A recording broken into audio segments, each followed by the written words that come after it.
Hoy, 16 de junio, la Iglesia recuerda a la beata María Teresa Scherer.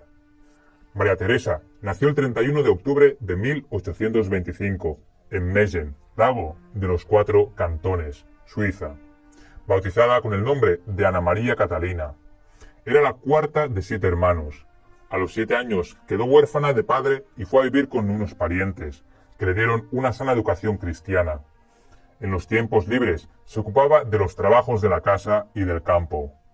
A petición de su madre, entró en el Hospital Cantonal de Lucerna para contemplar su preparación doméstica a la edad de 16 años.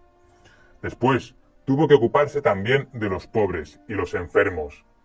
Fue admitida en la Tercera Orden de San Francisco y la Congregación de Hijas de María a los 17 años.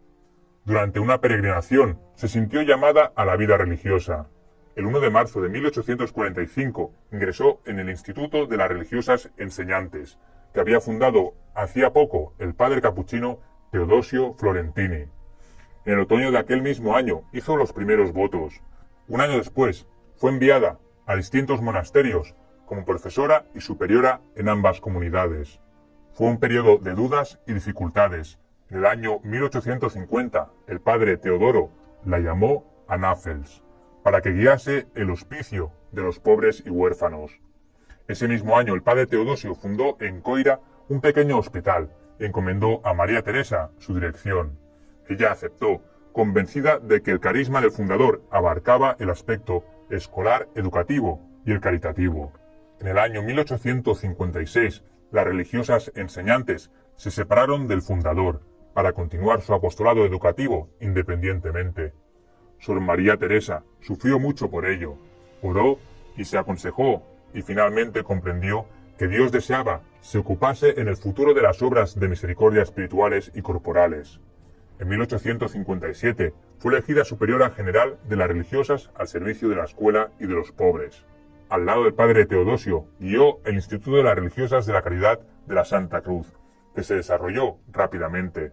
En una población llegaban continuamente peticiones solicitando religiosas para que se ocuparan de los pobres y los huérfanos, del servicio en casas de corrección y lazaretos. Eran tareas arduas, pero estaban en sintonía con el pensamiento de la Madre María Teresa. Abrió hospitales y escuelas especializadas para inválidos, pero no le gustaba ver a las religiosas como responsables de empresas. Por ello se crearon tensiones con el fundador.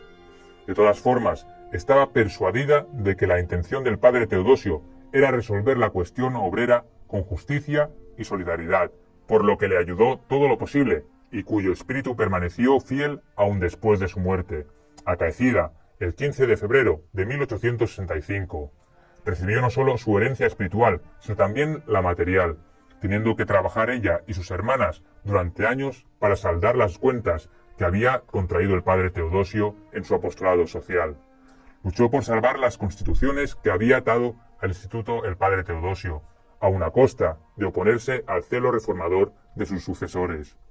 La Madre María Teresa era la regla viviente, pero a pocos años antes de su muerte fue criticada por el modo de guiar la congregación y de observar la pobreza. Fue calumniada y soportó grandes sufrimientos físicos, que no le impidieron realizar numerosos viajes para animar a sus hijas y orientarlas a vivir según el espíritu del fundador. Falleció el 16 de junio de 1888 en el convento. Ya formaban parte del instituto 1.689 religiosas.